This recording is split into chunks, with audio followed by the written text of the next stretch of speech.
This morning, Duke University will not sound a Muslim call to prayer from the chapel's bell tower. It was supposed to be a new weekly tradition, but the school scrapped the plan after public outcry and some threats. Julianna Goldman is on Duke's campus in Durham, North Carolina. Julianna, good morning.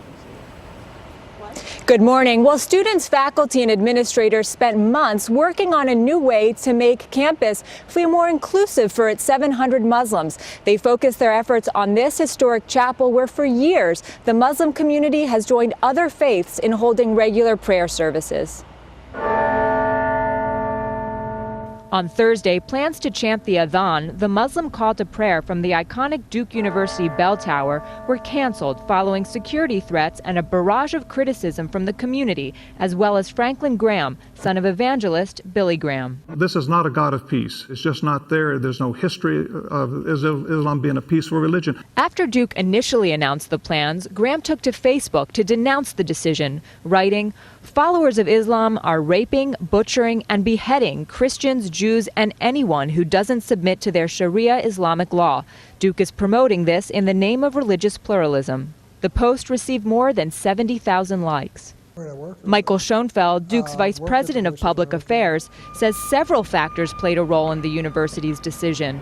There was more than one Facebook post, and we received a number of calls and emails, some of which were actually quite vitriolic.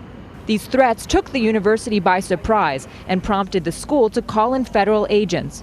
One email sent to the school's president and shared with CBS This Morning read, "France started with politically correct speech, welcoming the Muslims. Now the same people they welcomed slaughter their citizens in the street. You, sir, will be responsible for the slaughter of Americans." Something that was intended to be a unifying factor and a unifying force and a unifying event was in fact becoming a divisive force. Every religion has had ups and downs. Every religion has had violence associated with their history.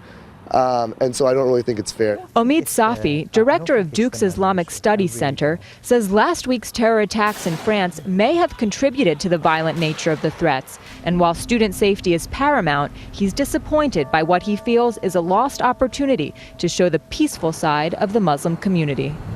Muslims have been praying inside the Duke Chapel for over 20 years. This is not a new thing for us. I'm disappointed in the fact that something that should be a celebration of religious coexistence is now having to be weighed in this larger context of the threats that have come against our community. The call to prayer will instead be held from an area right in front of the chapel when Muslims gather today for regular prayers. Gail, the school has had to call in extra security for that. All right, Julianna, thank you.